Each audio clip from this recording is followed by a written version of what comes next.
नमस्कार, DD news पर आप दो टूक देख रहे हैं। मैं हूं अशोक श्रीवास्तव। बीते कुछ सालों में हम लगातार एक शब्द सुनते रहे और वो शब्द है टुकड़े टुकड़े गैंग। ये टुकड़े टुकड़े गैंग दरअसल हमने तब पहली बार सुना जब दिल्ली की एक यूनिवर्सिटी में बाकायदा ये नारे लगे, भारत तेरे टुकड़े होंगे इंशाअल्लाह इंशाअल्लाह।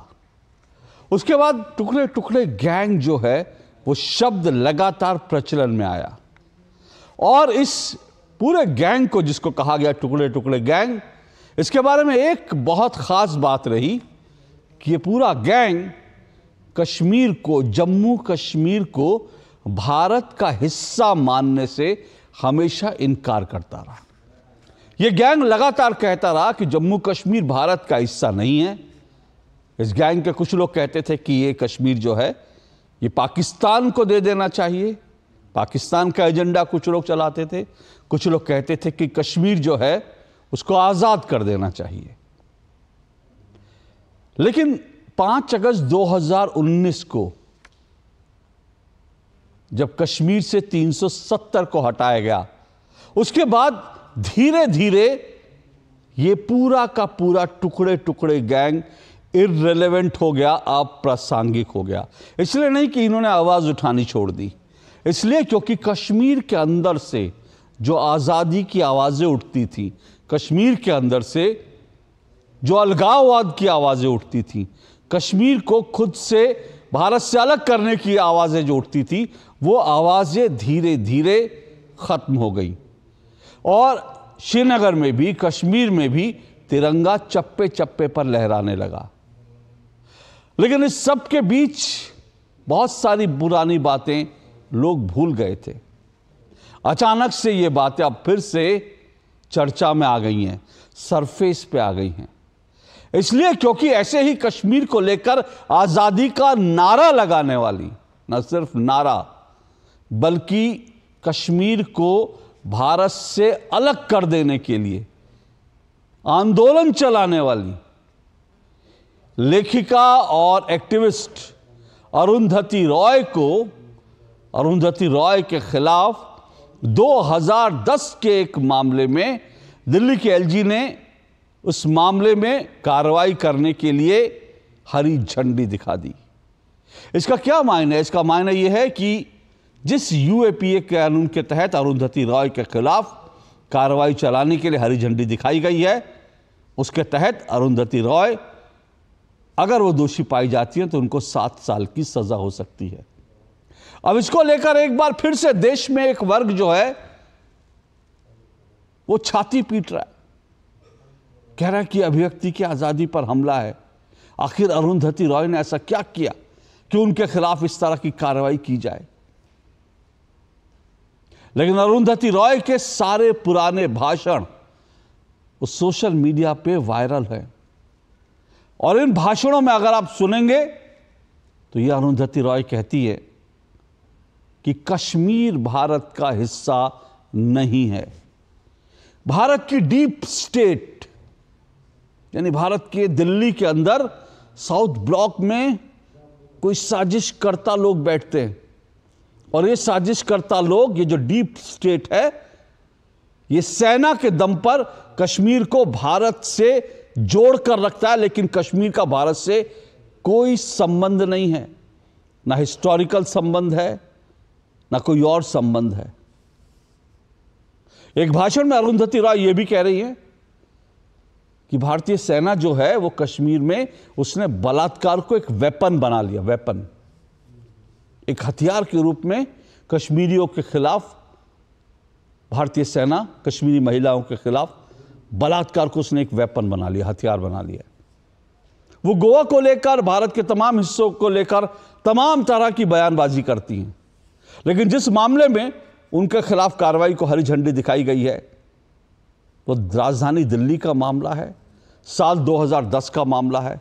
साल 2010 में पाकिस्तान परस्त तमाम ताकतों के साथ मिलकर अरुंधति रॉय ने दिल्ली में एक कार्यक्रम किया था और इस कार्यक्रम को आज़ादी का इनाम दिया गया था और इस कार्यक्रम में कश्मीर को भारत से आज़ाद कराने को लेकर तमाम तकरीरें की गई थी। उसको लेकर 2010 में हालांकि कंप्लेन करवाई गई थी। अदालत ने उसको लेकर एफआईआर दर्ज करने का आदेश दे दिया था, लेकिन 2010 के बाद ये पूरा मामला जो है वो जैसे कारपेट के नीचे डाल दिया गया। लेकिन अब दिल्ली के एलजी ने इस मामले को लेकर हरी झंडी दे दी है। कुछ लोग छाती पीट रहे हैं, कुछ लोग खुश हैं, लेकिन कई सारे सवाल हमारे सामने उठते हैं। एक सवाल यह कि आखिर 10 साल बाद, 10 नहीं बल्कि 14 साल बाद, 2010 के मामले में 14 साल बाद आखिर इस मामले को आगे बढ़ाकर सरकार क्या हासिल करने चाहती है? इससे क्या हासिल होगा सरकार को, जांच एजेंसियों को? दूसरा सवाल यह भी है कि क्या यह अभिव्यक्ति की आज़ादी पर हमला है? क्योंकि अरुंधति रॉय तो एक लेखिका हैं, एक्टिविस्ट हैं। वो अगर कश्मीर को भारत से अलग करने की बात कहती हैं कश्मीर भारत का हिस्सा नहीं है, उसको लेकर वो आंदोलन चलाती हैं, तो यह अभिव्यक्ति की आज़ादी है कई लोगों के हिसाब से। सवाल यह भी है कि जब 2010 में दिल्ली की मेट्रोपॉलिटन कोर्ट ने इस मामले में कार्रवाई करने का आदेश दिया था, तो 10 साल 2010 के बाद से लेकर अब तक इस मामले में कार्रवाई क्यों नहीं हुई? इसको लेकर अगर बीजेपी सरकार से सवाल पूछे जा सकते हैं तो सवाल कांग्रेस से भी पूछे जा सकते हैं। बीजेपी सरकार तो अब इस कार्रवाई को आगे बढ़ा रही है, लेकिन सवाल यह है 2010 से लेकर 2014 तक आखिर मनमोहन सिंह सरकार ने, कांग्रेस की सरकार ने, यूपीए सरकार ने इस मामले में क्यों कोई कार्रवाई नहीं की? क्यों वो कश्मीर के अलगाववादी नेताओं की गोद में बैठने वाले ताकतों को अपनी गोद में बैठाते रहे?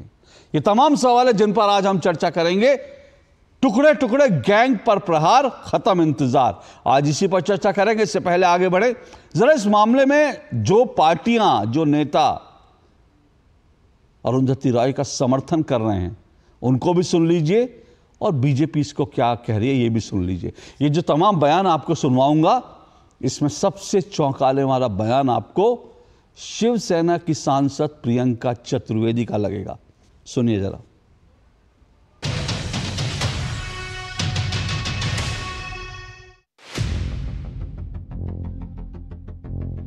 यूएपीए का जब नया संस्करण आया था ना, मैंने सदन में कहा था, उमर खालिद जेल में, मीरान हैदर जेल में, और अब 2010 के एक बयान पर आप जेल में डालने की कोशिश कर रहे हैं। किसको? अरुंधति राय को। आपके उनसे वैचारिक विरोध हो सकते हैं, लेकिन कई मामलों में कॉन्शियंस कीपर भी है, आप इससे इनकार नहीं कर सकते। एक तरफ हम सुनते हैं कि फलाना is no Tom Dick Harry, equality before law खत्म हो जाता है। सवाल ये होता कि 2010 का ये मामला है, 10 साल से केंद्रीय सरकार मोदी जी की, वही मोदी जी, वही यशस्वी प्रधानमंत्री जो कहते हैं पाकिस्तान को 56 इंच सीना दिखाएंगे, लाल लाल आंख दिखाएंगे, वो आज तक इस मुद्दे को लेकर चुप क्यों थे? 10 साल के बाद जब तीसरी सरकार बनी है, कम मेजॉरिटी की सरकार बनी है, वो इस पे कार्रवाई की बात करते हैं, तो दिखाता है कि कहीं ना कहीं पॉलिटिकल ये डिसीजन है, ना कि एक सही डिसीजन जो देश के लिए है। जो देश को तोड़ने की बात करता है, जो टुकड़े टुकड़े मानसिकता रखता है, जो बोलता है कश्मीर भारत का अभिन्न अंग नहीं है, ऐसे व्यक्ति पर कार्रवाई ना हो। और कांग्रेस और उसकी जमात उनके बचाव में आती है। कांग्रेस के बड़े वरिष्ठ नेता कह रहे हैं ये तो केवल एक ऑथर है। उस ऑथर ने कहा कि भारत का अभिन्न अंग नहीं है कश्मीर, कश्मीर को आजादी मिल जानी चाहिए। ये तो पाकिस्तान, अलगाववादी और जिहादियों की जुबान है, और कांग्रेस पार्टी उसमें सुर से सुर मिला रही। मतलब कांग्रेस पार्टी की ऑफिशियल स्टैंड यही है क्या?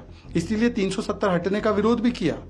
आज कांग्रेस पार्टी को चिंतन करना चाहिए कि उन्होंने ये इवेंट करवाया था, 2010 में संरक्षण दिया था पुलिस का, और आज कांग्रेस पार्टी 2024 में ऐसे आतंकवादी और अलगाववादी मानसिकता वालों को एक सेकुलर कवर दे रही है वोट बैंक के नाम पे। आपत्तिजनक भाषा, अफवाह फैलाने वाला या समाज में हिंसा फैलाने वाले वक्तव्य का कोई प्रावधान इस संस्था में नहीं है। लिहाजा श्री एलजी के द्वारा किए गए निर्णय का मैं स्वागत करता हूँ। जब आप भारत में रह के भारत के खिलाफ नफरत, भारत की शांति को भंग करना और भारत में रहने के बाद दूसरे देश की गुणगान करना, ये देशद्रोह का मामला बनता है। ये एलजी साहब ने बहुत अच्छा कदम उठाया है। कुछ लोग जो है वो कम्युनल कन्फ्यूज़न की, क्रिमिनल करतूतों के कारीगर हैं, और जो लोग इस तरह के कम्युनल कन्फ्यूज़न की, क्रिमिनल करतूतों के कारीगर हैं, उनको कानून के तहत कार्रवाई होनी चाहिए।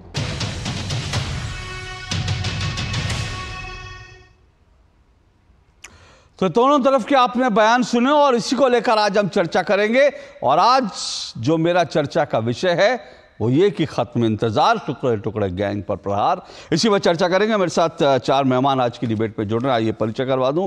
मेरे साथ धनंजय गिरी जुड़ चुके हैं, बीजेपी के प्रवक्ता है धनंजय गिरी। विवेक श्रीवास्तव मेरे साथ जुड़े हैं। विवेक श्रीवास्तव लेफ्ट जो है वामपंथी विचार के समर्थक हैं, नेता हैं लेफ्ट के। मेरे साथ एसपी वैद्य जी जुड़े हैं, पूर्व डीजीपी हैं जम्मू कश्मीर के। और मेरे साथ डीके दुबे जुड़े हैं, वो कानूनी मामलों के जानकार हैं।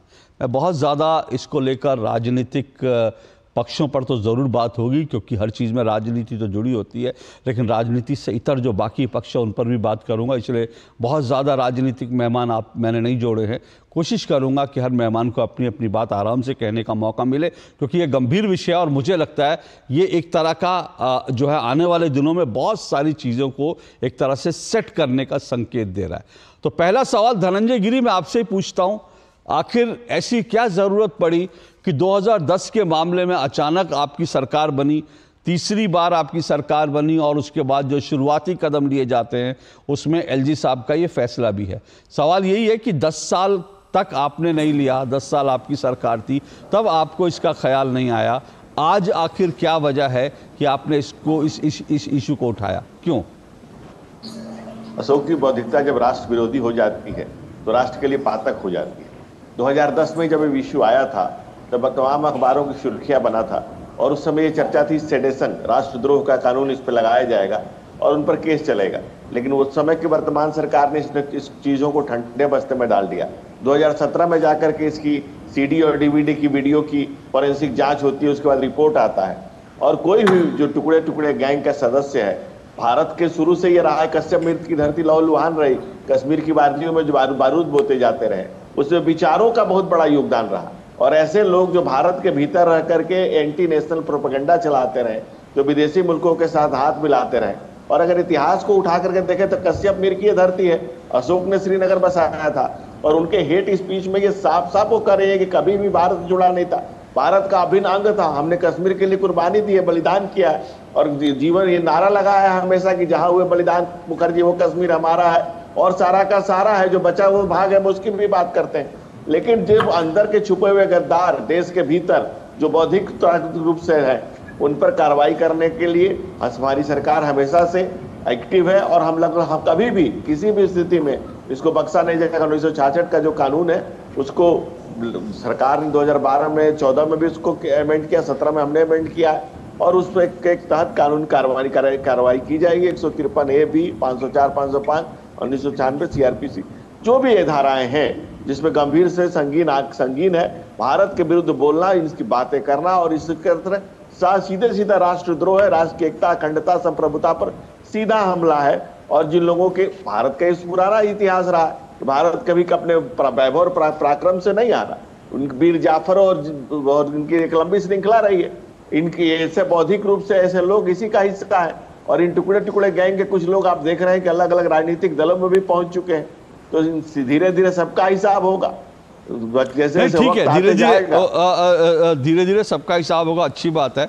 और निजी तौर पर तो आप मेरे से कहेंगे तो निजी तौर पर तो मैं कहूँगा कि ठीक है, ऐसे बयानों पर तो तुरंत एक्शन होना चाहिए, किसी को भी इस तरह की बयानबाजी करने का, और एक्टिविज्म के नाम पर और लेखक लेखिका होकर आप इस तरह से भारत तोड़ने की बात, मेरा निजी मत है। लेकिन मैं फिर धनंजय गिरी जी पूछ रहा हूँ, आप कह रहे हैं 2017 में इसकी फॉरेंसिक जांच हो गई थी, सब कुछ हुआ था। फिर मैं पूछ रहा हूँ, अगर 2017 में ले लिया जाए फॉरेंसिक जांच हो गई थी, तो उसके बाद 2019 से लेकर 2024 तक आपकी सरकार थी केंद्र में, तब क्यों नहीं और अब क्यों? ये एक बड़ा सवाल है। देखिए अशोक जी, इसमें चाहे जो भी लेट हुआ हो, कार्रवाई सख्त होगी। हमारे यहाँ कहते हैं ना कि कानून की चक्की चलती धीरे है लेकिन पीसती बहुत बारीक है, तो उस बारीकी से इसका हिसाब होगा। और अरुंधति की बिकी हुई कलम जो खंजर के रूप में भारत में हिंदुस्तान के दिल में लगी हुई है, उसका हिसाब होगा। और इनके कातिलाना हमले का उस पर कार्रवाई की जाएगी। जो बौद्धिक रूप से इन्होंने खंजर घोंपा है भारत माता के सीने में कश्मीर के ऊपर सवाल उठा करके, इसका पूरा हिसाब होगा और इसके कानून के तहत सख्त से सख्त कार्रवाई की जाएगी। बिकॉज जितने भी वीडियोस हैं, एक उन्होंने खुद भी इंटरव्यू में कहा है कि नहीं, मैंने जो कहा उसके लिए माफी नहीं मांगूंगी, और जो डीवीडी और सीडी है वो उसकी भी जांच में सही पाया गया है इसको। तो ये बिकी हुई कलम का जो खंजर बना करके बौद्धिक रूप से भारत माता के सीने में मारा जा रहा है, लगा जो दर्द और चुभन दी गई है, इसका हिसाब किया जाएगा। पूर्ववर्ती सरकारों ने इन लोगों को फ्री हैंड छोड़ा था और अपने पार्टी में भी इन्हीं टुकड़े टुकड़े गैंग के लोगों को जब लेते हैं और एक बड़े दल के नेता जाकर के उनके साथ खड़े हो जाते हैं, तो ये सोचने, इस देश के लिए सोचने का समय, इस देश के लिए सोचने का वक्त है कि इदम राष्ट्र इदम न मम हमारा सिद्धांत है। राष्ट्र के लिए स्वयं को होम करने वाले, समर्पित करने वाले लोग, और इस तरह की किसी भी एक्टिविटी का, किसी भी इस तरह की गलती को नाकाबिले बर्दाश्त है।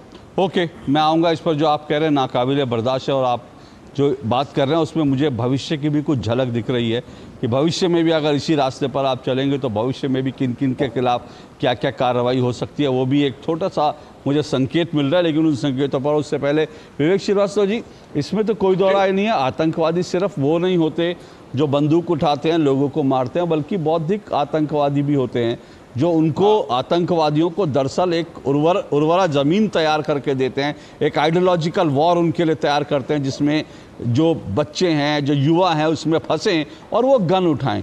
तो बौद्धिक आतंकवादी जो हैं उनके खिलाफ भी कार्रवाई होनी चाहिए, उसमें क्या गलत है? अब देखिए, बौद्धिक आतंकवादी कौन है ये बड़ा एक विषय हो जाता है। मोदी मीडिया नाम का एक शब्द बड़ा चला है आजकल, Modi media versus social media. अब कौन आतंकवादी है, कौन नहीं है, कौन बिका हुआ है, कौन किससे पैसा लेता है, ये बड़े टॉपिक्स हैं अशोक जी, तो इसमें हम ना जाएं। बेसिक बात ये है कि जो लेखक हैं, जो पत्रकार हैं, आपके जैसे एडिटर्स हैं, आप लोगों को संरक्षण देना चाहिए जिससे आप जैसे पत्रकारों की आवाज़ खुल के उभरे। मैं इस फेवर में हूँ। और अगर आप चीज़ों को, मैं अग्री नहीं करता बहुत सारी बातों से जो अरुंधति रॉय ने लिखी या उन्होंने कही, ये एक अलग विषय है, लेकिन मैं तो खड़ा होऊंगा। मैं नहीं कभी चाहूंगा कि अशोक अग्रवाल या अशोक श्रीवास्तव या ऐसे किसी भी पत्रकार के ऊपर कोई ऐसी टिप्पणी की जाए इसलिए कि उनकी बात किसी को अगर लॉजिकल ना लगे। लोग यहाँ पे कहते हैं खड़े होकर के, भारतीय जनता पार्टी के प्रवक्ता बैठे हैं कि मुसलमानों को पाकिस्तान भेज दो, एंटी नेशनल स्टेटमेंट है या नहीं है। एक खड़े होकर के मेंबर पार्लियामेंट बीजेपी की कहती है कि गोडसे इज करेक्ट, और मैं उसके साथ खड़ी होती हूँ। प्रधानमंत्री तक जो है अगले दिन एम्बेरस होते हैं, लेकिन निकाला नहीं जाता उसको। बिल्किस बानो आती हैं, उनका एक स्वागत किया जाता है फूलमाला के साथ, उनके जो रेपिस्ट थे उनको जब रिहा किया जाता है। तो क्या परिभाषा है देश प्रेम की, क्या परिभाषा है राष्ट्रवाद की, इसके ऊपर भी चिंतन करने की जरूरत है। मुझे नहीं लगता कि अरुंधति रॉय किसी पॉलिटिकल पार्टी के साथ जाकर के कैनवसिंग करती हैं, वोट मांगती हैं, या उनका कोई पॉलिटिकल एक अस्तित्व है। वो एक इंडिपेंडेंट लेखिका है, कुछ फोरम्स पे बोलती हैं, कुछ लोग सुनते हैं, कुछ लोग नहीं सुनते हैं। ये बात नहीं है। बात ये है कि साहब अब इनके पास मुद्दे नहीं रह गए हैं। राम मंदिर का मुद्दा ये नहीं भुना पाए, शंकराचार्य तक ने निंदा करी। जो देखा आपने अयोध्या में, चित्रकूट में, नासिक में, और ऐसे में 7 और तीर्थ स्थल जला सकता हूं जहां पे हिंदू समाज ने खड़े होकर के भाजपा को नकारा। डेवलपमेंट के पॉलिटिक्स पे बात नहीं करेगा, नए मुद्दे उठाए जा रहे हैं। अगले साल दिल्ली का चुनाव है, तो साहब कैसे एंट्री मारी जाए, तो एक नया मुद्दा उठाओ। ये सो रहे थे, अरे 2010 का मुद्दा था, बहुत बुरी है कांग्रेस और लेफ्ट साहब, सब खराब है, सब एंटी नेशनल पार्टियां हैं, आप दूध के धुले हैं भारतीय जनता पार्टी वाले, ये देश ही आपकी वजह से था। देश 2014 में ही आजाद हुआ था, उसके पहले तो था ही नहीं। कश्मीर तो 2019 से पहले था ही नहीं साहब इस देश के अंदर, आप ही लेकर के कश्मीर को आए हैं। ये इन वक्तव्यों से अब ये बाज आए और रियलिज्म में आए। जनता ने इनको एक करेक्टिव मेजर दिया है। ये सब करने से कुछ होने वाला नहीं है, और जो आप कर रहे हैं आप मॉरली गलत कर रहे हैं। मैं एग्री नहीं करता इस बात से, अगर कोई भी कहेगा कि कश्मीर भारत का अंग नहीं है। कश्मीर हमारे देश का अंग है, लेकिन एक लेखक को, एक पत्रकार को, एक राइटर को उसकी बात लिखने, कहने और सुनने का अवसर जरूर देना चाहिए। इससे कोई आतंकवादी नहीं बन जाता। राइट विंग और लेफ्ट विंग की आजकल चर्चा चल रही है, पूरा सोशल मीडिया, नेशनल मीडिया बटा हुआ है। हर पत्रकार का अपना एक राइट है कि वो किसी चीज को लेकर के उसके बारे में बोल सकता है, और मैं इस राइट का समर्थन करूं। ओके सर, मेरा एक दो सवाल है। धनंजय गिरी जी रुकिएगा, मैं आऊँगा। आपने अभी, क्योंकि आपने एक संदर्भ, मेरा वो विषय नहीं है, मैं उसमें ज़्यादा नहीं जाना चाहता, लेकिन अभी आपने कहा कि अशोक श्रीवास्तव भी कुछ बोलेंगे तो मैं उसको, और साथ साथ आपने गोदी मीडिया शब्द का इस्तेमाल भी किया। मैं ये कहता हूँ, क्या गोदी मीडिया शब्द का इस्तेमाल करना, कुछ पत्रकारों के खिलाफ, कुछ पत्रकारों को टेलीविज़न पर बैन कर देना, क्या ये अभिव्यक्ति की आज़ादी है? अभी आप मतलब आप उनकी आज़ादी की बात कर रहे हैं जो लोग कहते हैं कि भारत जो है अपनी सेना का इस्तेमाल कर रहा है और पाकिस्तान बड़ा अच्छा देश है, पाकिस्तान नहीं कर रहा। जो ये कह रहे हैं भारतीय सेना बलात्कार कर रही है, उनके आप सपोर्ट में खड़े हैं, कह रहे हैं उनको अभिव्यक्ति की आज़ादी है। तो फिर मुझे लगता है, एक मिनट मेरी बात पूरी हो जाए, तो फिर मुझे लगता है किसी को गोदी मीडिया कहकर टैग करना और किसी को ये प्रतिबंधित कर देना, जो आप जिस गठबंधन में जुड़े रहे, इंडी गठबंधन, उस इंडी गठबंधन का एकमात्र सामूहिक फैसला पत्रकारों को प्रतिबंधित करना था। तब आपने क्यों नहीं आवाज उठाई कि भाई अभिव्यक्ति की आजादी होनी चाहिए इन पत्रकारों को भी? देखिए आप फ्री है एज अ पत्रकार, अगर आप चाहें आप एक पर्टिकुलर पार्टी, एक विचारधारा, चाहे राइट विंग की हो या कोई और हो, एक पत्रकार के रूप में उसको समर्थन देना, उसके बारे में बोलना, यह आपका राइट है। इसके लिए कोई भी एक्शन, कोई भी केस, कोई भी क्रिमिनलाइजेशन, इसको मैं सही नहीं मानता। लेकिन एट द सेम टाइम ऐसे बहुत सारे प्लेटफॉर्म्स हैं अशोक जी, जहां अपोजिशन वालों को बोलने का खुला एयर टाइम नहीं दिया जाता, कम किया जाता है, फीडर तक बंद कर दिया जाता है या उसका वॉल्यूम कम किया जाता है, बहुत कुछ हो रहा है। तो इसको एक तरफा ना देखें आप। मैं ये मानता हूं दैट हर पत्रकार का, हर जर्नलिस्ट का राइट है कि वो अपनी पॉलिटिकल लाइन को ले, लेकिन एट द सेम टाइम ही हैज टू बी फेयर कि ऑपोजिशन के व्यक्ति को प्रॉपर एयर टाइम मिले। विवेक जी, मैंने फिर आपसे पूछा कि आप लोग अभिव्यक्ति की आज़ादी के झंडा बरदार हैं, आप लोग लगातार जो है अरुंधति रॉय के लिए आवाज़ उठा रहे हैं। मैं आपसे फिर पूछ रहा हूँ, जब 14 पत्रकारों को प्रतिबंधित किया, आप मेरे कार्यक्रम में आते हैं, आपको पूरा बोलने का अवसर मिलता है, आपको कहीं भी ऐसा नहीं होता कि आपकी आवाज़ नीची कर दी जाती है। हो सकता है आपकी और मेरी वैचारिक हमारे झगड़े होते हैं, हम लोग तेज आवाज़ में एक दूसरे पर चिल्लाते हैं, लेकिन उसके बावजूद आपको अभिव्यक्ति करने की आज़ादी मिलती है। तो फिर क्या आप लोगों ने अभिव्यक्ति की आज़ादी के लिए इन 14 पत्रकारों के लिए आवाज़ उठाई थी? ये मेरा कोई निजी मामला नहीं, मैं सिर्फ अभिव्यक्ति की आज़ादी के कंसर्न में पूछ रहा हूँ। वो देखिए, सभी पार्टियों का अपना अपना एक विचार था, जिसको बैठ करके इंडिया गठबंधन ने एक फैसला लिया था। उसमें एक मेजर क्राइटेरिया ये भी था कि क्या सरकार से प्रश्न पत्रकार पूछ रहे हैं आज या नहीं पूछ रहे हैं। ये जो मैं आपको एक विचारशील तरीके से बता रहा हूँ, तो वो एक अलग इशू है देखिए। लेकिन कम से कम क्रिमिनलाइजिंग, पुटिंग केसेस पत्रकार के ऊपर, पत्रकार क्या, एक पत्रकार अडानी, अंबानी या बड़े बिजनेसमैनों की तरह एक आदमी होता है, एक मिडिल क्लास के आदमी को केसों में फंसाना इसलिए कि उसने जो विचार व्यक्त किए हैं वो आपकी पॉलिटिकल पार्टी की विचारधारा से मैच नहीं खा रहे हैं, ये कहां तक फेयर है अशोक जी? सर, आपने अजीत भारती का नाम सुना है? जी। अभी आपको मालूम है अजीत भारती के खिलाफ एक FIR हुई, 2 स्टेट में FIR करने की तैयारी हो रही है। वो दोनों स्टेट कांग्रेस रूल हैं। और अजीत भारती पे FIR किस लिए हुई है, किसने करवाई है? क्या आप अजीत भारती के साथ खड़े हैं? उसको भी तो अभिव्यक्ति की आज़ादी है। मैंने अभी नहीं पढ़ा है कि केस किस लिए किया है, उसका एग्जैक्टली क्या है, परंतु मैं आपको बता देता हूं सर, मैं आपको बता देता हूं। अभी चुनाव खत्म होने के बाद कांग्रेस रूल स्टेट में एक social media activist, 2 social media activist और एक यूट्यूबर के खिलाफ FIR हुई है, क्योंकि उन्होंने राहुल गांधी के खिलाफ कुछ बोला था। तो इस देश में कश्मीर के खिलाफ बोलना अभिव्यक्ति की आज़ादी का हनन है, लेकिन इस देश में राहुल गांधी के खिलाफ बोलना वो जो है वो क्राइम है। क्या इस तरह की अभिव्यक्ति की आज़ादी, इस तरह के देश की कल्पना मैं कांग्रेस से उम्मीद नहीं कर रहा हूँ, और इसलिए मैंने आज कांग्रेस को बुलाया भी नहीं। मुझे मालूम है कांग्रेस के पास इसका कोई जवाब नहीं होगा, कांग्रेस के कार्यकर्ता चिल्लाएंगे, लेकिन मैं आपसे उम्मीद करता हूं कि आप तो अभिव्यक्ति की आज़ादी के झंडा बरदार हैं, कम से कम आज ही आप ही अजीत भारती के लिए आवाज़ उठा दीजिए। नहीं, मुझे नहीं लगता कि अगर राहुल गांधी के खिलाफ किसी ने कुछ बोला है और किसी ने एक FIR फाइल करी है, तो मेरे ख्याल से अगर वो किस तरह का स्टेटमेंट है और क्या है, I need to go for that, number 1। लेकिन हाँ, एज अ लेफ्टिस्ट, एक वामपंथी के तौर पे फ्रीडम ऑफ प्रेस मेरे लिए सबसे बड़ी चीज है। हमारी सारी वामपंथी पार्टियां फ्रीडम ऑफ प्रेस की पैरोकार हैं। आप हमारे खिलाफ अपनी विचार रखिए, आपको राइट विंग को सपोर्ट देना है आप जरूर दीजिए, लेकिन क्रिमिनलाइजेशन ऑफ द जर्नलिस्ट उसको हम सपोर्ट नहीं करते। फ्रीडम ऑफ होना चाहिए, डिसेंट ऑफ वॉइस होनी चाहिए।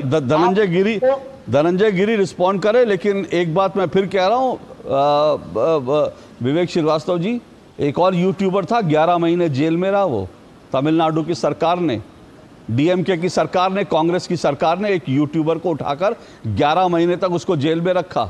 मैं यही कह रहा हूं, होता क्या है कि बड़ी सेलेक्टिव आवाजें होती हैं। आप अभिव्यक्ति की आज़ादी के झंडा बरदार बनते हैं, लेकिन जहां पर किसी पत्रकार के खिलाफ यूट्यूबर, मैं बड़े साफ कह रहा हूं, मैं किसी भी तरह के पत्रकार, चाहे वो इस तरफ का उस तरफ हो, मैं उसके खिलाफ FIR की जाए, उसके खिलाफ कार्रवाई की जाए, मैंने हमेशा उसके लिए आवाज उठाई है। लेकिन इसी देश में इसी देश में जब अर्णब गोस्वामी की गिरफ्तारी हुई, लोग ताली बजा रहे थे। अभिव्यक्ति का ठेकेदार, अभिव्यक्ति की आजादी का अडंबरदार, झंडा उठाने वाले, वो तब ताली बजा रहे थे। जब मनीष कश्यप को गिरफ्तार किया गया बिहार में, 11 महीने उसके ऊपर यूएपीए लगा दिया गया, 11 महीने तक जेल में रहा वो, तब लोग ताली बजा रहे थे। किसी को अभिव्यक्ति की आजादी की याद बात नहीं है। अभी जब जो है अजीत भारती के खिलाफ एफआईआर जब लग गई, बिफिटिंग फैक्ट्स के खिलाफ एफआईआर लग गई, तब कोई नहीं बोल रहा, कोई अभिव्यक्ति की आजादी का झंडा बरदार नहीं बोल रहा। अभिव्यक्ति की आजादी एक तरफा नहीं हो सकती। और अगर उस आधार पे कहें तो अभिव्यक्ति की आजादी, अगर अरुंधति रॉय को यह अभिव्यक्त करने की आजादी है कि कश्मीर पे भारत का हक नहीं है, पाकिस्तान का हिस्सा है वो, उसको गिलानी के साथ घूमने की और भारतीय सेना को रेपिस्ट कहने की आजादी है, तो उस आधार पे आप फिर क्यों भोपाल की सांसद के खिलाफ, उसकी भी अभिव्यक्ति की आजादी थी, तब तो आपने बड़ा छाती पीटी। ये डबल स्टैंडर्ड है सर, ये डबल स्टैंडर्ड है। अभिव्यक्ति की आजादी, अगर अभिव्यक्ति की आजादी है, मेरी बात सुनिए, मैं ये मानता हूं गोडसे का समर्थन करना भी बौद्धिक आतंकवाद है, और मैं ये मानता हूं कि अरुंधति रॉय का समर्थन करना भी बौद्धिक आतंकवाद है, क्योंकि अरुंधति रॉय बौद्धिक आतंकवादी है। अगर गोडसे का समर्थन करना बौद्धिक आतंकवाद है, तो अरुंधति रॉय का समर्थन करना भी बौद्धिक आतंकवाद है, क्योंकि वो औरत जो आतंकवादियों के साथ बैठ करके भारत से टुकड़े टुकड़े करने की बात करती है, वो बौद्धिक आतंकवादी है। उसको कैसे आप अभिव्यक्ति की आजादी का शील्ड देंगे आप, लेकिन बाकी लोगों की अभिव्यक्ति की आजादी छीन लेंगे? ये डबल स्टैंडर्ड नहीं होना चाहिए सर। नहीं है अशोक जी, आप बात ठीक कर रहे हैं, मैं आपसे एग्री करता हूं, लेकिन जब सिलेक्टिव पत्रकार, चाहे यूट्यूबर हो, चाहे नेशनल मीडिया पे बैठे हुए पत्रकार, जब वो एक पॉलिटिकल पार्टी की बैटिंग शुरू कर दें, सर आप तय नहीं करेंगे ना सर, माफ कीजिएगा विवेक जी, आप तय नहीं करेंगे ना कि कांग्रेस के लिए बैटिंग करना ठीक है, बीजेपी के लिए बैटिंग करना खराब है, ये आप तय नहीं करेंगे ना सर, कि अगर डीएमके सरकार के लिए हम काम कर रहे हैं तो ठीक है, लेकिन अगर उत्तराखंड सरकार के लिए काम कर रहे हैं तो गलत है। सर मेरी बात सुनिए, इस देश में अगर अभी यूट्यूबर्स की जांच करा ली जाए तो आपको सब दूध का दूध पानी का पानी हो जाएगा कि कांग्रेस ने कितने यूट्यूबर हायर किए, बीजेपी ने कितने यूट्यूबर हायर किए। तो ये नहीं हो सकता कि एक पत्रकार दिन रात जो है कन्हैया कुमार के लिए बैटिंग करे, खड़गे के लिए बैटिंग करे, राहुल गांधी के लिए बैटिंग करे तो वो सही हो जाएगा, लेकिन कोई कह दे कि मोदी ने बड़ा अच्छा काम किया तो वो गलत हो जाएगा। ये डबल स्टैंडर्ड से निकलने की जरूरत है सर। नहीं, लेकिन इसकी शुरुआत फिर रूलिंग पार्टी को सर, अब वो शुरुआत सर विवेक जी सुनिए, विवेक जी सुनिए, जो आप शुरुआत की बात कर रहे हैं ना, तो भारत में गोदी मीडिया की शुरुआत तो तभी हो गई थी जब इंदिरा जी के पति को पत्रकार के रूप में एक विदेशी गाड़ी रामनाथ गोयनका जी की कंपनी ने दी थी, पत्रकार की नौकरी लगा के। वो पहले गोदी पत्रकार थे जिनको विदेशी गाड़ी दी गई थी, बंगला दिया गया था, क्योंकि वो देश के प्रधानमंत्री के पति थे। उनकी जर्नलिस्टिक करियर क्या था मैं नहीं जानता, लेकिन उनको नौकरी लगती है एक विदेशी गाड़ी। उस समय तो विदेशी गाड़ी सोचिए, वो आज की तारीख में मतलब ये है कि आप किसी को मर्सिडीज दे रहे हैं, किसी पत्रकार को। मैंने आज भी नहीं सुना कि किसी पत्रकार को नौकरी लगती, मालिक मर्सिडीज दे देता है। लेकिन मर्सिडीज दे देना और उसको बंगला दे देना और हैंडसम सैलरी देना, तो गोदी पत्रकारिता तो वहीं से शुरू हो गई थी। तो ये मत कहिए, मैं इतिहास में नहीं सर, मैं विषय पर रहते हैं क्योंकि मैंने कहा बहुत सारी चीजें हैं, मैं अगर इस सब चीजों में जाऊंगा तो गोदी पत्रकारिता तब भी इस देश में होती थी जब पूरा का पूरा एक चैनल जो है प्रधानमंत्री कार्यालय में जाकर उसका उद्घाटन हो जाता था, राष्ट्रपति भवन में जाकर वो एक channel, private channel Rashtrapati Bhavan का सभागार में अपने कार्यक्रम करता था। तो गोदी मीडिया की शुरुआत तो तब हुई थी और उस वक्त यूपीए की सरकार थी। लेकिन विषय पर आते हैं, धनंजय गिरी जी रिस्पॉन्ड कीजिए। वो कह रहे हैं कि इस तरह की चीजें नहीं होनी चाहिए, ये सीधा जो है आप लोग कौन होते हैं तय करने वाले कि किसी को जो है आप तय करेंगे कि वो राष्ट्रवादी है, किसी को आप तय करेंगे कि वो राष्ट्रवादी नहीं है, गद्दार है। अशोक जी, सबर शेष है नहीं पाप का बागी केवल व्याघ्र, जो तटस्थ है समय लिखेगा उनका भी अपराध। और कम्युनिस्टों का अपराध पुराना है। चाइना वार के समय इनके एक सेक्शन ने कहा कि भाई चाइना ने भारत पे हमला कर दिया, उसके कारण ये दो टुकड़े में बटे। तो इनके राष्ट्रवाद से कोई नाता नहीं, और कह रहे हैं कि मैं कम्युनिस्ट के नाते प्रेस का फ्रीडम। किस कम्युनिस्ट कंट्री में प्रेस का फ्रीडम है जरा बता दे मुझे। चाइना में है, रसिया में है, किस कम्युनिस्ट कंट्री में? और ये कम्युनिस्ट और फ्रीडम का कोई संबंध है? आप इनके पास कोई नीति है, कोई सिद्धांत है, कोई क्या बात कर रहे हैं? ये हेडलेस टॉक कर रहे हैं, क्या बात कर रहे हैं? केरल में कांग्रेस, देश भर में कांग्रेस के अलायंस करते हैं, केरल में कांग्रेस के खिलाफ लड़ते हैं। क्या विचार है इनके? क्या वैचारिक विचारधारा इनका वैचारिक क्या विचार है इनका? और आप अरुंधति राय का और अशोक श्रीवास्तव का कैसे आपने कंपेयर कर दिया? How dare you to compare Ashok Srivastava with Arundhati Roy? एक राष्ट्रवाद के प्रखर प्रहरी है और एक गैर एकदम राष्ट्र के खिलाफ बोलने वाली महिला है, बौद्धिक आतंकवाद फैला रही है इस देश में, और सर आपको बोलने का मौका दूंगा विवेक जी। जी। इधर उधर की बात ना कर, तू बता कि कारवा कहां लुटा। आप बताइए क्या बौद्धिक आतंकवाद है कि नहीं अरुंधति राय? हाँ या ना, यस और नो? दूसरा, आप इस देश में जर्नलिज्म की बात करते, नेहरू को हिटलर का चेला करने के कारण मजरूर सुल्तानपुरी 1 साल जेल रख के आए। इंदिरा गांधी ने सारे प्रेस के और देश के फ्रीडम को ऐसी तैसी कर दी। आज राहुल गांधी के ऊपर कोई सवाल करता है तो उस पर केस हो जाता है, और आप और इस तरह की बातें करते। ये देखिए अशोक जी, कुल्हाड़ी में लकड़ी का हिस्सा ना होता तो जंगल के कटने का किस्सा ना होता। ये कम्युनिस्ट वो लकड़ी है जो इस देश को काटने में, इस देश के वो दीमक है जो उसमें सहयोग करते हैं और वैचारिक रूप से ऐसे अलगाववादी शक्तियों को बल देने का काम करते हैं। ये भी उस पाप में बराबर के हिस्सेदार हैं। और दुनिया के किसी देश में अगर प्रेस का फ्रीडम हो कम्युनिस्ट में, तो मुझे उस देश का नाम पता कर जाएंगे यहाँ। ओके, मैं एक छोटा सा ब्रेक लेता हूँ विवेक जी, आपको मौका दूंगा, लेकिन उसके पहले मैं बाकी 2 मेहमानों को, डी.के. दुबे जी को और मैं एस.पी. वैद्य जी को भी लाऊंगा इस डिबेट में, क्योंकि इसके कई आयाम है ना इस पूरी डिबेट के जो हम कर रहे हैं। एक तो इसका पॉलिटिकल आयाम है कि क्या, लेकिन इसके कानूनी पहलू भी है, और दूसरी बात यह है कि जब इस तरह के लोग आवाज़ उठाते थे उसका इम्पैक्ट क्या होता था कश्मीर में, इसको तो मुझे लगता है एस.पी. वैद्य से ज़्यादा बढ़िया कौन बता सकेगा। तो मैं आता हूं इस पर इस छोटे से ब्रेक के बाद।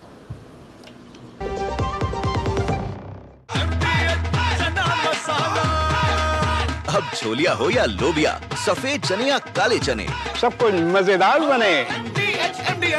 अरे क्या हो गया, पूरा का पूरा गांव यहाँ आ गया। भैया इसी हाथ से चारा खिलाते हो, तभी तो आपके गाय भैंसों की ब्याज सबसे ज्यादा है। पगले, ये चमत्कार इस हाथ का नहीं, हाथ में जो कपिला पशु आहार है उसका है, जो पशुओं की सेहत अच्छी रखता है और ब्याज भी बढ़ाता है। कपिला, देश का नंबर 1 पशु आहार।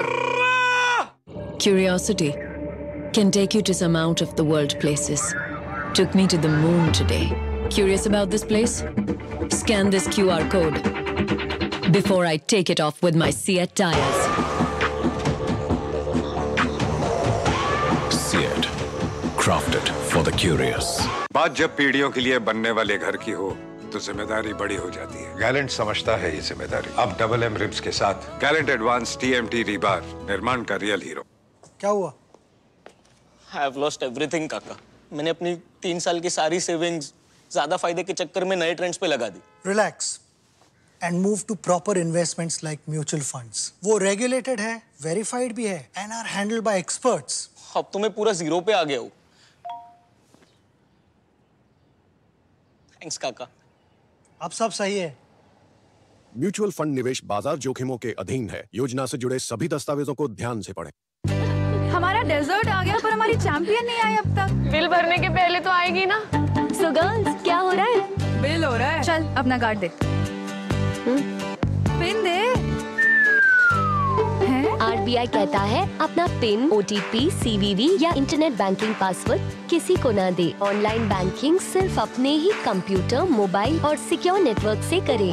हाँ, ये खाने की चैंपियनशिप थी क्या? RBI कहता है जानकार बनिए, सतर्क रहिए। शुक्ला बता रहा था आपके बाबूजी ने जायदाद का कुछ हिस्सा नौकर के नाम कर दिया। अब नौकर हर काम अपना घर समझ के करेगा। समर कूल, जो हर दिल करे कबूल। डॉक्टर ऑर्थो ऑयल के रेगुलर मसाज से जॉइंट हेल्थी रहते हैं, और अगर प्रॉब्लम बहुत पुरानी है तो डॉक्टर ऑर्थो कैप्सूल्स साथ लेना ना भूलें। अब दर्द भी घुटने टेकेगा। जीरा से प्यास बुझाए, डाइजेशन के लिए मस्त, शरीर में नमक पानी का बैलेंस बनाए। सिप सिप जीरा सिप, जीरा सिप, इंग्लिश का जल्दी और जीरा सिप, जीरा सिप, जीरा सिप। दो टुक आप देख रहे हैं और दो टुक में हम चर्चा कर रहे हैं खत्म इंतजार, टुकड़े टुकड़े गैंग पर प्रहार। क्योंकि अरुंधति रॉय जो कश्मीर को भारत से अलग करने की लगातार बात करती थी, कहती थी कि पाकिस्तान की सेना अपने लोगों पर कभी अत्याचार नहीं करती, लेकिन भारत की सेना अत्याचार करती है। जो कहती थी कि भारत की सेना जम्मू कश्मीर में महिलाओं का बलात्कार करती है और कश्मीर तो पाकिस्तान का हक बनता है, भारत को उससे अलग कर देना चाहिए, कश्मीर को आज़ादी दे देनी चाहिए, ऐसी तमाम चीज़ें जो कहती थी, उनके खिलाफ UAPA के तहत मुकदमा चलाने की अनुमति जो है दिल्ली के LG ने दे दी है। क्या ये एक शुरुआत है टुकड़े टुकड़े गैंग के खिलाफ जो कार्रवाई होने के, जिसकी लोग 2014 के बाद से इंतज़ार कर रहे थे। क्या ये उसकी शुरुआत है? लेकिन सवाल यह है कि 10 साल इंतज़ार क्यों किया सरकार ने, और ये अब कार्रवाई हो रही है तो इसके क्या मायने, इन सबको समझने की कोशिश कर रहे हैं। 4 मेहमान मेरे साथ, धनंजय गिरी जी जुड़े हैं बीजेपी से, विवेक श्रीवास्तव हैं, वामपंथी विचारक हैं और नेता भी हैं, SP वैद्य जी हैं, पूर्व DGP हैं जम्मू कश्मीर के, और DK दुबे हैं, कानूनी मामलों के जानकार हैं। SP वैद्य जी, मैं आपसे जानना चाहूँगा कि ये तो जो कुछ कहती थी अरुंधति राय, उनके सारे बयान हमने देखे, लेकिन ये तो बयान ही है ना। इस तरह के बयानों से क्या फ़र्क पड़ता है? बहुत सारे लोग हैं कुछ बोलते रहते हैं। अभिव्यक्ति की आज़ादी उनको है, बोलने की आज़ादी है, उनके बोलने के खिलाफ हम इस तरह से अगर एक्शन लेने पड़े तो ना जाने फिर हमको किन किन के खिलाफ एक्शन लेना पड़ेगा। शुभ जी नमस्कार। देखिए, हमारा संविधान अभिव्यक्ति की आज़ादी बिल्कुल देता है, freedom of speech and expression, लेकिन वो गवर्नमेंट को क्रिटिसाइज करने की है, वो आपके अपने विचार एक्सप्रेस करने की आज़ादी है। आप किसी को भी, आप प्राइम मिनिस्टर को आए दिन, मैं हर दिन देखता हूँ कोई ना कोई प्रधानमंत्री को गाली दे रहा होता है, क्या क्या उनको बोलते हैं। पहले भी बोलते थे, सिर्फ आज नहीं बोल रहे, मोदी जी के टाइम पे नहीं, पहले भी बोलते थे। ऐसा नहीं है, भारत में ऐसा हर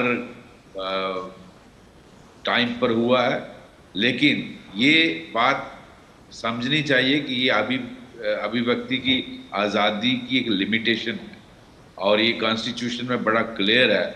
ये आज़ादी आपको अपने विचार रखने की है, लेकिन देश को तोड़ने की नहीं। आप भारत में 2 कम्युनिटी में डिसअफेक्शन नहीं कर सकते, आप किसी हिस्से को तोड़ने की बात नहीं कर सकते, आप इंटेग्रिटी एंड यूनिटी को तोड़ने की बात नहीं कर सकते। वहाँ लिमिटेशन है। और जो अरुंधति राय कह रही हैं, ये एक भारत इलेक्टेड जो कॉन्स्टिट्यूशनल हमारी अथॉरिटी गवर्नमेंट है, जो एक एस्टैब्लिश्ड बाय लॉ है, उसको आप तोड़ने की बात कर रहे हैं। भारत जो 47 में एक देश बना, आप कश्मीर को उससे अलग करने की बात कर रहे हो। और मैं तो 2 बातें इधर क्लियरली कहना चाहता हूँ। एक, ऐसे स्टेटमेंट से आप जो हमने कश्मीर में देखा, उनको मोरल अथॉरिटी मिलती थी टेररिस्टों, वो अपने एक्शन जो अटैक करते थे पुलिस पर और आर्मी पर, वो जस्टिफिकेशन मिलती थी। जो हुर्रियत और सेपरेटिस्ट लोग थे, जो टेररिस्टों को कवर फायर और पॉलिटिकल वो देते थे, वो इनके साथ जपियां डालती थी ये। तो इससे उनको जस्टिफिकेशन मिलती थी, मोरल अथॉरिटी मिलती थी, और हमें वो लोग कहते थे कि आप देखिए, आप हमारे साथ ये कर रहे हैं, और आपके भारत के अरुंधति राय जैसे लोग ऐसी हमें सपोर्ट करते हैं। तो ये देशद्रोह था। और अरुंधति राय को मैं कहना चाहता हूँ, आप अपनी जो हिस्ट्री की वो नॉलेज है, उसको पहले शार्पन करें। आप 47 की हिस्ट्री पढ़ लीजिए कि अटैक भारत की आर्मी ने नहीं किया था, अटैक वहाँ से पाकिस्तान की फौज ने कवालियों से करवाया था। और उनको पुश बैक करना, जब महाराजा हरि सिंह ने एक्सीड किया, उसके बाद हमारी एयरलिफ्ट की गई इंडियन आर्मी, और वो आप सारे जानते हैं हिस्ट्री, तो किस तरह से उसने इनको पुश बैक किया। और दूसरा, मैं जो ये कहती है कि कश्मीर भारत का हिस्सा नहीं है, इनको मैं ये हिस्ट्री पर याद दिलाना चाहता हूँ। महाभारत के पहले तो कश्यप ऋषि के टाइम से ये कश्मीर की हिस्ट्री जो भारत से लिंक्ड है। और वो कश्यप ऋषि क्या ईरान के थे, पाकिस्तान दूसरी जगहों से थे, वो इसी देश के ऋषि रहे हैं, और उस वक़्त से कश्मीर भारत का हिस्सा है। कश्मीर अगर आप महाभारत की जंग देखें, जो भारत का एक बहुत बड़ा एक हमारा हिस्टोरिकल फैक्ट है, उस में राजा बर्बरीक होता था कश्मीर का, जिसने महाभारत में हिस्सा लिया। आप जानते हैं, जैसे राजस्थान में घाटू श्याम जी की श्राइन है, आप वहाँ गए होंगे, तो हमारे दर्शक बहुत सारे, घाटू श्याम बहुत पॉपुलर तीर्थ स्थान है, उसका एक हिस्सा यहाँ जम्मू में अखनूर में है, जो उसका धड़ गिरा था, और उन राजा बर्बरी की जो भगवान कृष्ण ने परीक्षा ली थी और उनका जो सर काट के रखा था कि पूरा महाभारत देखो, वो घाटू श्याम जी में है। तो किस बात की बात कर रही है नहीं एसपी जी, देखिए इतिहास तो मुझे लगता है इतिहास तो अरुंधति रॉय भी जानती होंगे, और जो भी कहता है कि कश्मीर भारत का नहीं है उसका सबको असलियत पता होगी, ऐसा नहीं हो सकता। वो उनका एक एजेंडा सेट होता है, और मैं ये भी देख रहा था जो आपने कहा कि उनको एक मॉरल सपोर्ट मिलता है आतंकवादियों को और इनके समर्थकों को, वो एक इंपॉर्टेंट चीज़ है। क्योंकि मैं ये भी देख रहा था कि जब जब भारत की तरफ से यूनाइटेड नेशन में जब कभी भी कश्मीर को लेकर भारत अपना पक्ष रखता था, तो पाकिस्तान हमेशा कभी अरुंधति रॉय या इस तरह के लोगों के बयान रखता था, जो भारत की फॉल्ट लाइन है उनके बयान पाकिस्तान अपने समर्थन में रखता था कि देखो भारत झूठ बोल रहा है। इसलिए मैं कह रहा हूं ये उन्हीं के एजेंडे पे जो फॉरेन फोर्सेस हैं जो भारत को तोड़ना चाहती हैं, ये उनको ये वो लोग इनको फाइनेंस करते हैं, और ये उन्हीं के वजह से स्टेटमेंट देती हैं और उसको वो इस्तेमाल करते हैं इंटरनेशनल फोरम में। बिल्कुल बिल्कुल, जो आपने फाइनेंस की बात की, 5 फाउंडेशन भूलना नहीं चाहिए हम सबको, जो यहाँ बैठे हैं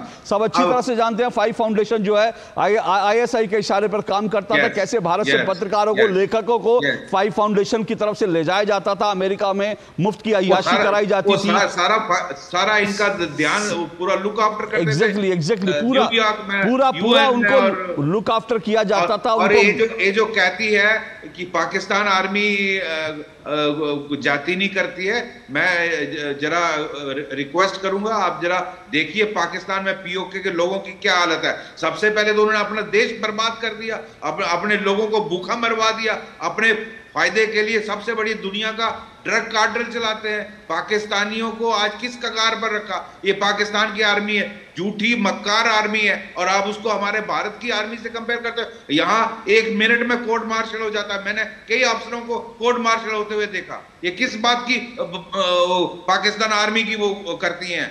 इनको मालूम ही नहीं है असली सच्चाई।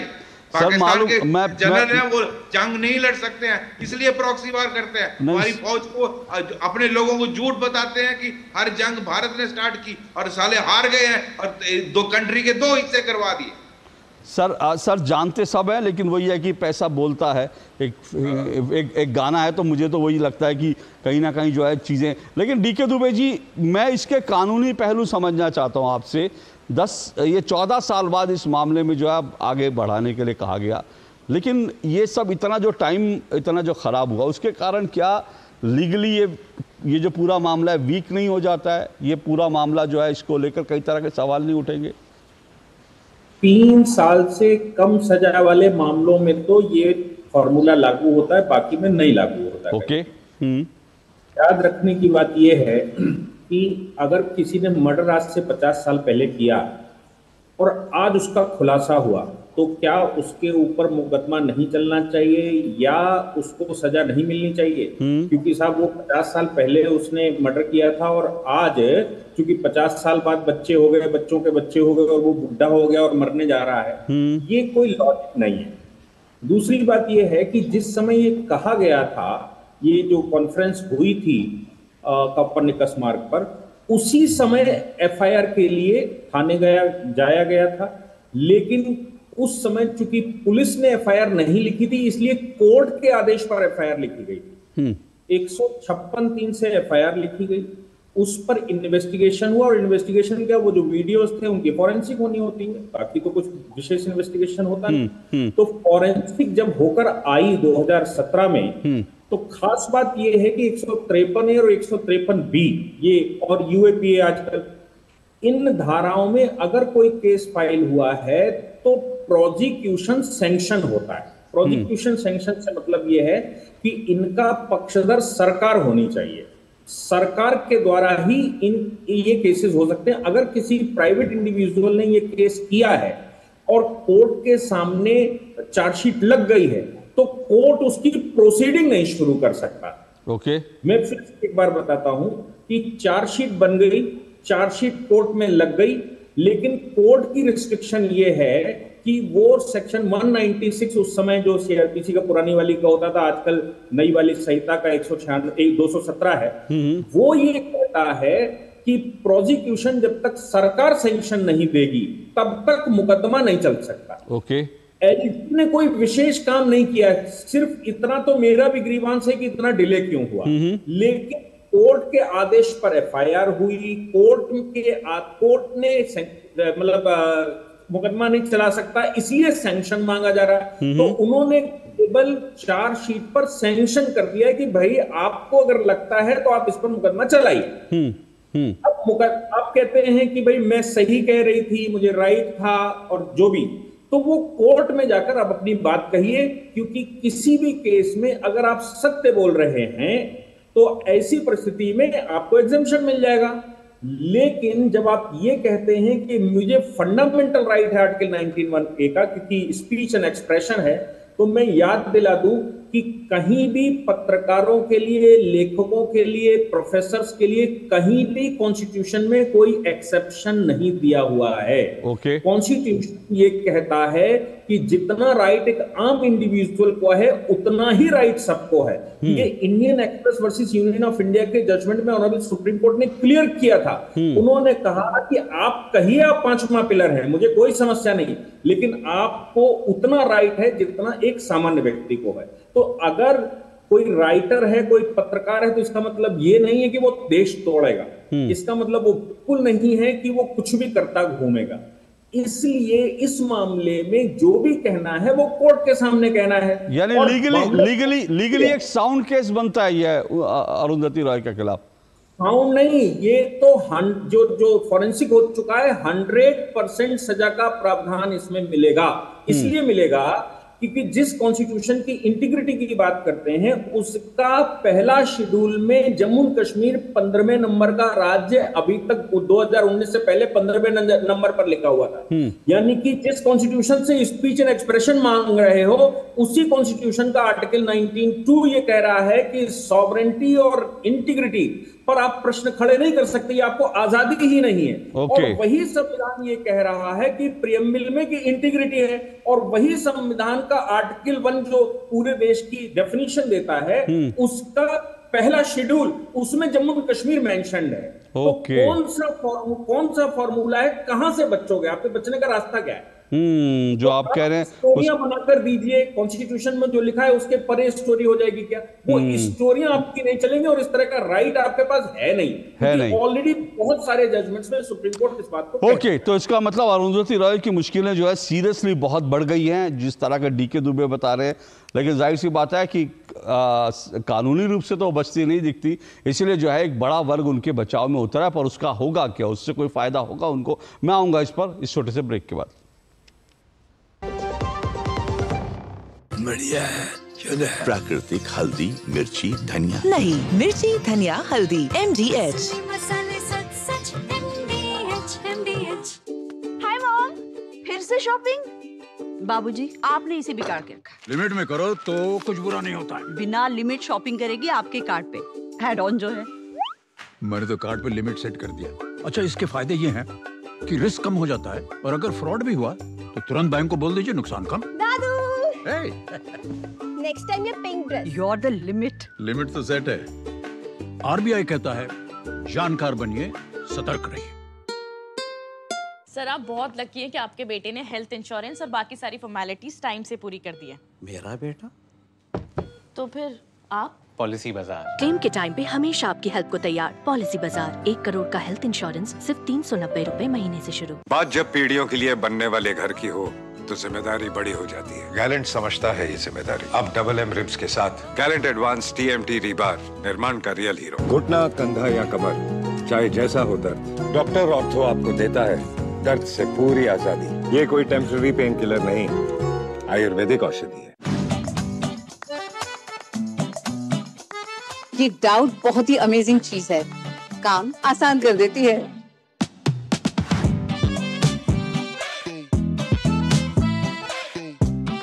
अब जिस पे भी डाउट है वो तो ऑटोमेटिकली आउट है।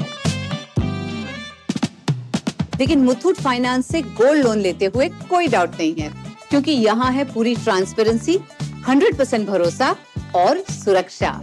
तभी तो मुथूट फाइनेंस है भरोसा इंडिया का।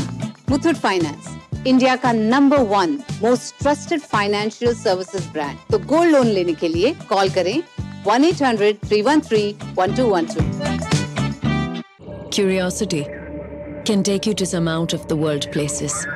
Took me to the moon today. Curious about this place? Scan this QR code before I take it off with my Seat tires. Seat, crafted for the curious. काफी talented है आपकी बेटी। Sir बड़ी होकर India के लिए खेलना चाहती है। उसके फ्यूचर के लिए अभी से मैंने सेविंग भी स्टार्ट कर दी है। फ्यूचर की बात है तो सिर्फ उसे नहीं, आपको भी मैदान में उतरना पड़ेगा। मुझे? इनका मतलब है म्यूचुअल फंड्स के मैदान में। सिर्फ सेविंग्स नहीं, हर महीने म्यूचुअल फंड्स में भी इन्वेस्ट कीजिए। वरना आपकी बेटी तो बड़ी होगी, पर उसके लिए सेव किए हुए पैसे शायद उतने ही रह जाएंगे। सही है सर। म्यूचुअल फंड निवेश बाजार जोखिमों के अधीन है। योजना से जुड़े सभी दस्तावेजों को ध्यान से पढ़ें। चलिए, दो टुक आप देख रहे हैं और हम चर्चा कर रहे हैं ख़त्म इंतज़ार, टुकड़े टुकड़े गैंग पर प्रहार और अरुंधति रॉय को लेकर जो लीगल सिचुएशन है, उसको लेकर जो पॉलिटिकल जो लगातार बयानबाजी और इन सब पे बात कर रहे हैं। 4 मेहमान मेरे साथ जुड़े हैं। विवेक जी, आपने कानूनी रूप से सुना DK दुबे जी जो कह रहे थे। एक तो ये कि भाई कानूनी रूप से तो उनके लिए मुश्किलें हैं, तो आप लोगों का नेक्स्ट स्टेप क्या होगा, एक बात। दूसरी बात जो SP वैद्य जी ने कही, उन्होंने कहा कि इन लोगों के बयानों से दिक्कत ये होती थी कि एक तरह का मॉरल अथॉरिटी जो है आतंकवादियों की, अलगाववादियों की, वो पैदा होती थी। मैंने आपको ये भी बताया कि कैसे पाकिस्तान इन ऐसे बयानों को लेकर भारत की पोजीशन को हमेशा जो है चैलेंज करता रहा। देखिए, जो हमारे पीनल कोड हमारा कहता है, criminal penal code, that is one part, लेकिन उसके बाद भी मेरे हिसाब से एक हेल्दी डेमोक्रेसी तभी एग्जिस्ट करेगी जब आप पत्रकारिता के चौथे स्तंभ को खुली छूट देंगे और अपना क्रिटिसिज्म सुनना भी पसंद करेंगे। ये पहली बात। मैं अरुंधति रॉय से एग्री नहीं करता बहुत सारी बातों में, उनकी कुछ किताबें शायद मुझे पसंद ना आए, लेकिन क्रिमिनलाइजिंग हर इज समथिंग जो मैं समझता हूं एक लेखिका के लिए जो कि इंटरनेशनल रेनाउंड की है, हमारे देश के लिए ये चीज कोई अच्छी नहीं है। और मुझे नहीं लगता वो कोई इतनी बड़ी पॉलिटिकल वर्कर या पॉलिटिकल पार्टी या वोटर्स की इन्फ्लुएंसर है कि वो ज्यादा करके कुछ कर रही है और उससे कुछ फर्क पड़ रहा है। दूसरी बात, वैद्य साहब बात कर रहे थे। एक मिनट फर्क जो पड़ रहा है अभी SP वैद्य जी ने बताया कि कैसे उनको मॉरल अथॉरिटी मिल जाती थी। ठीक है, उनको मॉरल अथॉरिटी मिल रही है, कह रहे हैं, और कितना कह रहे हैं, लेकिन दूसरी बात यह है साहब कि आपको ये मानना पड़ेगा कई चीजें हैं। जैसे नॉर्थ ईस्ट के अंदर हमने बहुत बार बोला कि आर्म फोर्सेस का एक मिसयूज हो जाता है कई बार। हमने ये चीज कश्मीर के बारे में कई बार रेस करने की कोशिश करी। इसका मतलब ये नहीं कि हम पेट्रियोटिक नहीं है। अगर हम लोकल पुलिस के ऊपर अगर कभी हम प्रश्न चिन्ह उठाते हैं, कोई भी पार्टी और सभी उठाते हैं विपक्ष में, सर उसमें कोई आपत्ति नहीं। अभी SP वैद्य जी ने बताया कि जब सेना भी उठाती है सवाल और कोर्ट मार्शल होता है ऐसे लोगों का, तो ऐसा नहीं है कि भारत की सेना बलात्कारी हो गई। वो हमारे एक सिस्टम है ना, हमारे एक सिस्टम है। हाँ, देखिए, पंजाब प्रॉब्लम जब हुई थी उसमें जब पहले रिबेरो साहब आए और रिबेरो साहब के बाद KPS गिल वहां पे पहुंचे।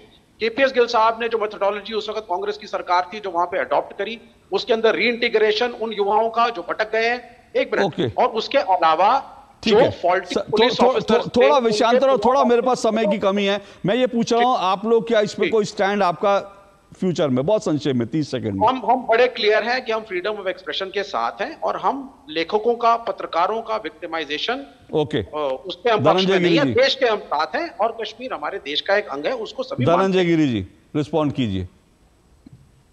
अशोक जी, मुझे तो बड़ा ताज्जुब हो रहा है, कह रहे वोटरों के इन्फ्लुएंसर नहीं है। अरे वोटरों के इन्फ्लुएंसर कौन कह रहा है? वो राष्ट्र के हेटरों के इन्फ्लुएंसर है, वो राष्ट्रद्रोहियों के इन्फ्लुएंसर है, वो इनके जैसे लोगों के इन्फ्लुएंसर है। जो मैंने इनसे पूछा था, विवेक जी प्लीज एक कन्हैया कुमार, मैंने इनसे पूछा था कि एक देश का नाम बताइए। ये कह रहे हैं कि मैं कम्युनिस्ट प्रेस की स्वतंत्रता का हिमायती हूं, तो एक देश का नाम मैंने पूछा था, बता दीजिए ये कौन सी कम्युनिस्ट कंट्री है जहां की प्रेस के फ्रीडम है, लेकिन अपने वो बता नहीं पा रहे।